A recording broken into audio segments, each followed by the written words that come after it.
Hey everyone, I'm Madonna and this is David, and we're going to talk about another holistic counselling technique to do with narrative therapy. Right, yes. So it's yet another technique that David uses to help his clients. Well, yes, okay. So it's a technique, but it's more of a way of seeing things. So in narrative work, because narrative means story. And so when we do narrative work, we look at people's stories and how they can communicate. And it's all about how our stories work and how that we can, because really we can get our life story. Like we're always kind of in the middle of it, right? And so that we can look at, You hope. yeah, well, we're in the middle between the past and the future. Yes, we are. And so, when we do counselling, we look at people's stories. So, as a matter of fact, a lot of people identify if they're going to see their deepest part. Really, their stories it's a really big part of the self. Yeah. Like having a story that we like, because if we don't like our story, it's hard to like yourself in a way.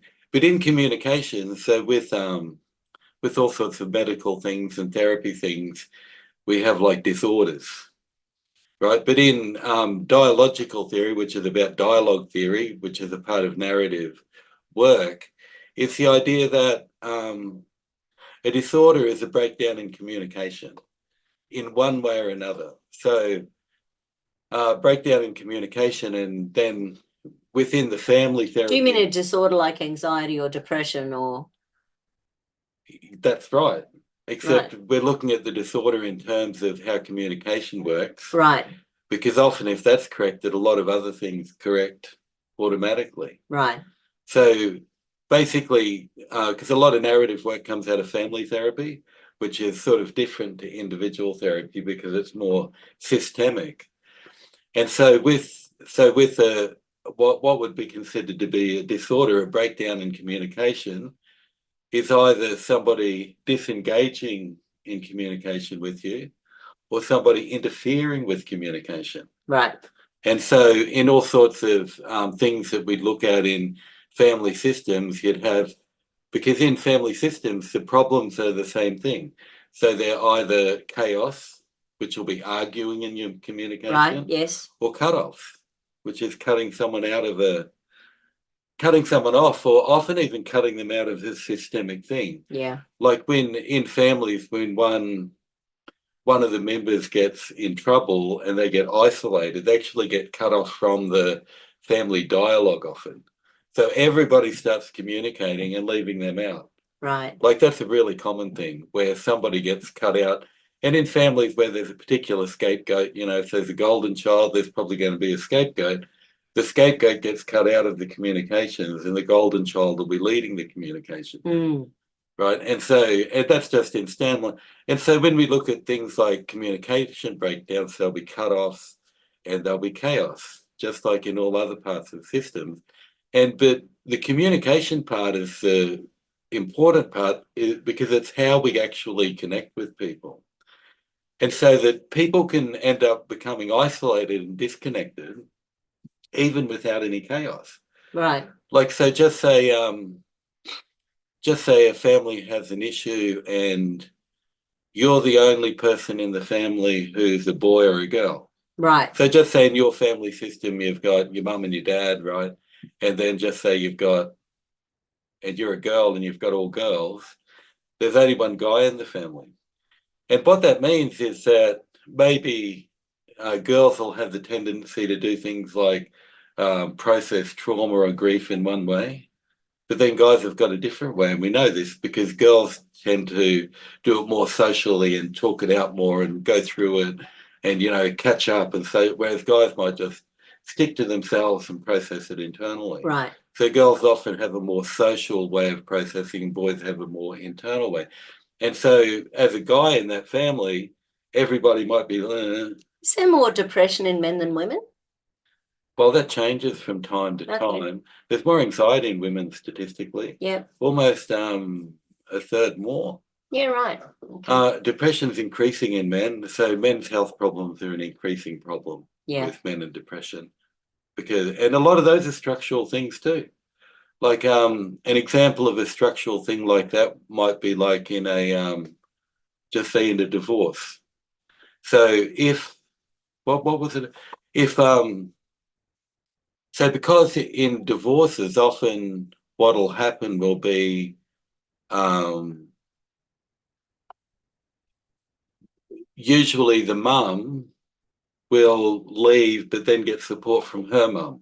Right. And you see that all the time in divorces. And so the structure ends up becoming more. So the in-law mum is kind of, with the mother of the dads are kind of cut off in a way. Right. Because there's a tendency for the whole maternal thing to move together. Okay. And you can see that. Like think about the people you know who have. There's often that thing that when they start to get edgy, the mum will get close to her mum. Right.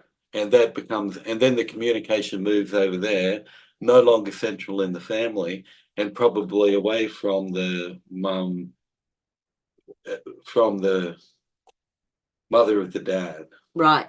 Does Yeah. that make sense? Yeah, yeah. And so some things are just structural like that. Like all the people in your family are a different gender to you. Yeah. And so you end up like structurally isolated. No one's doing anything wrong. It's just situation how it works. Like often in divorces, the girls will go even live with their mum's family sometimes initially, or just get really close because support's needed. And then the person who's the mum of the dad often becomes isolated from the family. Right. You see how that Yeah, works? yeah. And that's a So structural thing, problems, and it right. mightn't even be anyone being mean, but it's a general tendency. Yeah. And so even without intense arguing or anything, there can be ways where communication can be cut off just structurally, Right. and those people become isolated, and no one even realizes it's happening. So we want to always get those work on those communications and see what they are, because often Well, I can see that as well, because surely the in-laws generally would be pro their own child. Yes. You know, with a divorce, but that doesn't always happen. No, When my son got divorced, my mum was actually on the ex-wife's side, so that sort of annoyed me. Right. I wanted her to be on my son's side, but can't help things. Well, sometimes the girls will just be on the girl's side, whoever it is, because they're girls. And that's structural too. And that's a problem as well. It can be a problem. Not always, but it can be. Yeah. Yeah, and so in narrative work, you're always looking at where dialogues break down. So you'd be looking at cutoffs or little abandonments or little things because flow, we want to get the communication flowing again. Right. And also get the story so that it becomes positive. So one thing like we're talking about, one divorce could bring all these structural differences about, because when everyone's together, the communication flows. When people live separately now, the communication's gone for some people, more for some people, less for others. Yeah. And people don't even notice that happening.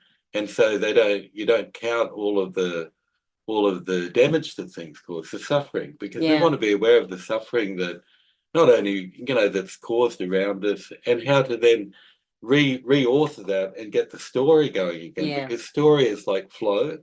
Dialogue's like flow, just like our blood flows, but also narrative flows too. Yeah. And when it gets too hot and people are arguing, that's too close. And then when people cut off, it's too far. Yeah. And you want to get it to a middle distance. Yeah. Yeah. Well, I probably shouldn't say this, but it, I saw a meme about the American politics at the moment, because it's like we're not quite so bad in Australia, with our left right being disintegrated so much. It's there. It's absolutely there, because it's there. You might not be aware of it because everyone in your world might think the same. I'm aware of it everywhere. Right. So but in America, I was listening to a few things this week, because of course there's some big stuff that's happened and people are so polarized. People are already the polarization happened first. Yeah. And it's hard to imagine how that's ever going to heal. Oh. And maybe it's not meant to heal. Maybe the divisiveness is just such a part of the society, and it's being pushed by the narratives of the news, and by the narrative of the politicians, and by the narrative of generational stuff that we just believe in our soul. So, you know, you can imagine if this communication isn't happening within a family, and we know here in Australia, because of the shenanigans of the last 4 years, a lot of people are never going to see family members again.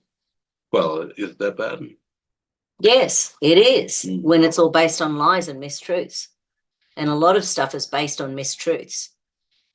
Well, often there's two ways of seeing things, and really, like if you work, often when you work out a cost benefit analysis or what's that thing where you work out what's safer and what's not safer, often one is the thing isn't 100% good because there's kind of risks with everything. Yeah. And so you'll have, and so it's weighing up risks.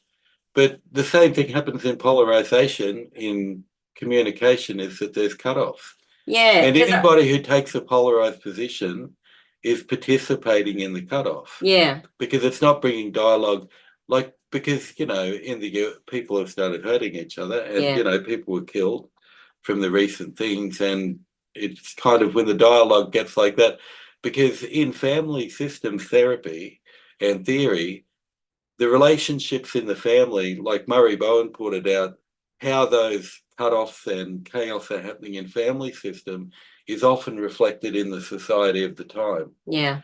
And you can see with the increase in divorce culture, you know, whether you judge it good or bad, because some people are horrible, you need to get away, and, you know, this or that. Yeah.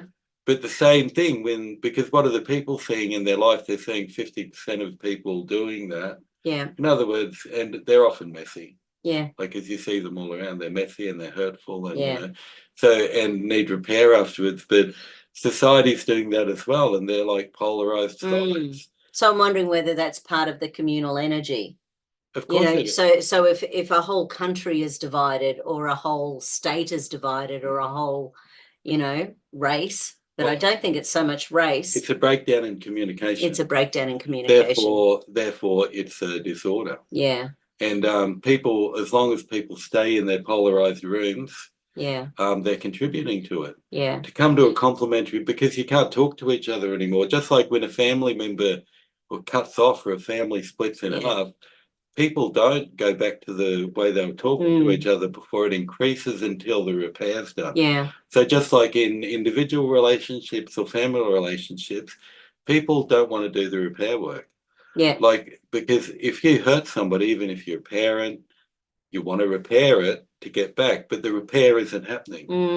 And the leaders aren't doing repair work. No, not at all. Because not much. They are trying, I think. Right, because whether it's an individual thing, you dialogue with yourself. Yeah. Whether it's a parent thing, you dialogue with your kids. Whether it's a marriage dialogue with your partner, or dialogue with your whole family system and your in-law family system if you're married, that's all identical to what happens socially in groups. Yeah. And so if we're learning that we don't repair when we hurt somebody, which is what's happening in society. It's like the two sides are becoming polarized, and they're becoming more escalating, like when people are divorcing. Yeah. And now somebody's like gets a gun and starts shooting. Yeah. Because of the polarization, people have to stop. They've got to take a more complementary position. Yeah. In that understanding that, well, if the other groups see it like this, there must be, because in politics it's like 50%. Yeah. It's not like that group over there. Here we've got Labor and Liberal, there they've got whatever. It's not like 90% on one side or 10% on the other side. It's roughly 50% on either side thinking this. So therefore, to consider the other side to be stupid, which people are, is really ignorant, that forgetting that they're 50% of the humans. Yeah, I heard Russell Brand. 55, maybe 45. Yeah. And then that changes all the time. So roughly 50% are on the other side.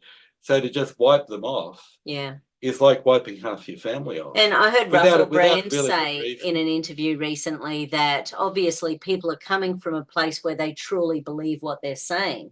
So everyone, regardless of where they are sitting politically, they need to give everyone a bit of a buffer, because if this person truly believes something and I truly believe something, neither of us are going to stop believing what we know, because we know it from our own experiences. Right. You know, it's like I was listening to one guy. Up both sides doing that. Yes. And so therefore the problem is the communication breakdown.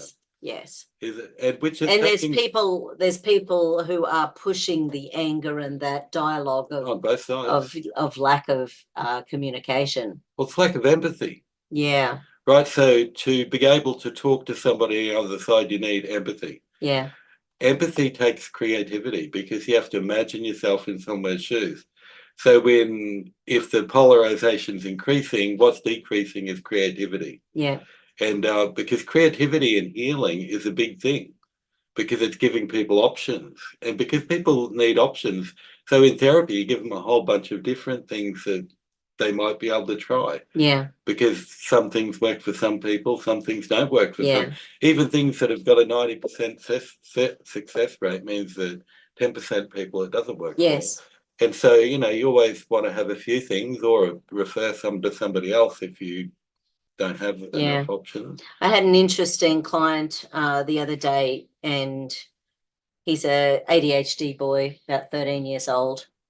And he basically, I checked his logical and creative sides of the brain. Perfect. Nothing wrong with the logic, nothing wrong with the gestalt. Really well integrated. But what wasn't integrated was all the connections from the two sides of the brain. Right.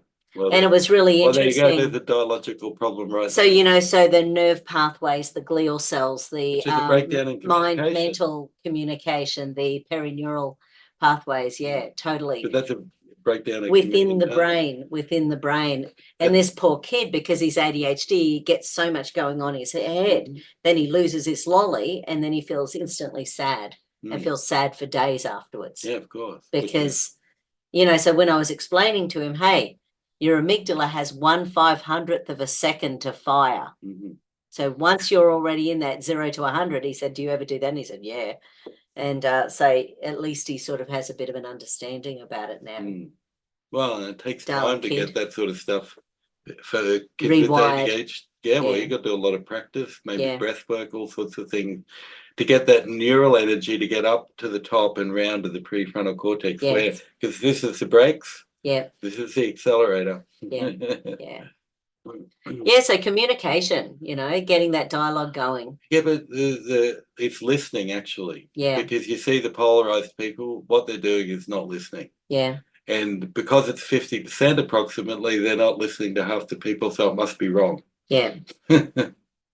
Is that what they think? That's what I think. So let's have a look at this. So in philosophy, theological, so Carl Rogers is kind of considered the father of modern counselling. Right. He had a best friend called Paul Tillich, and he was a theological professor. And so coming back to so studying the Bible. Oh yeah, he was a Christian. Yeah, yeah, definitely. Yep. And so, but he was a theologian, and his idea was that so when we've got this polarized argument, it's very rational. Yep. Like everyone thinks they're right, even if it's black and white thinking. It's logical, and it's and so he says the creative side of logic is revelation. Right. Okay. Right. And so revelation is always in dialogue. Revelation is something that comes from another quarter which you didn't expect. Whereas when everyone stays on the rationalism, you're locked into this, I'm right and you're wrong on both sides. But revelation, when it comes, is always a surprise, and it comes as a result of creativity. And so creativity, to empathize with the other side, is a skill which is creative because we're using our imagination to see what's in the other people's hearts and minds, and because they're 50%. And so, often, and so it's like going, well, you got to, why are they like that? And then we're listening. Yeah. Because Paul Tillich says that listening is the facilitator of revelation. And he says that love is the creative aspect of justice. So in all of these conversations we're having that's polarized, there's a rational element and a justice side. Because the person who shot the gun the other day thought he was doing justice. Right. And he was rationally right. Yes. And if you listen, both of those things become corrective. So empathetic listening causes revelation because it's empathetic, you're being creative, and revelation can come. But love is the revelationary part of justice. And so Paul Tillich says even things that would require intense action like we saw in America, someone shooting, he said if there was more mutual listening, even that might be not required. Yeah. And so mutual listening is considered the way to come, but while people are polarized, they're not listening. No. So that by not listening, our creativity dissolves and we lose the ability to have love and revelation. Paul Tillich, 101. Nice. And all from listening with love, ultimately. Listening with love. Listening with love. Absolutely. Awesome. Well, that's a dialogue we want to hear. Yeah, it is. Cool, everyone. Listening with love. Listening with Try love. it out today. Have a good one.